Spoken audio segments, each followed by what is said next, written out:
বরিশাল নগরীর কাউনিয়া এলাকার ৩ নম্বর ওয়ার্ডের পুরান পাড়ায় অবস্থিত ময়লার ভাগার পরিদর্শন করেছেন বরিশাল সিটি কর্পোরেশনের প্রশাসক, দায়িত্বপ্রাপ্ত মেয়র অ্যাডভোকেট বিলকিস আক্তার জাহান শিরিন।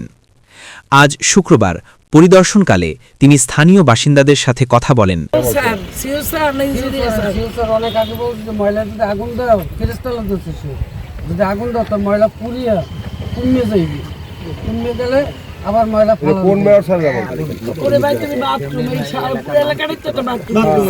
এবং দীর্ঘদিন ধরে জমে থাকা বর্জ্য, দুর্গন্ধ ও স্বাস্থ্য ঝুঁকি নিয়ে তাদের অভিযোগ শোনেন।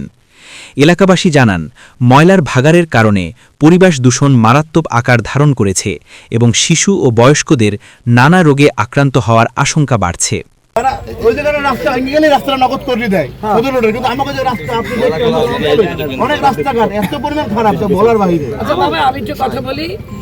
এই রাস্তাঘাটটাও তো যা আছে এইটা নিয়ে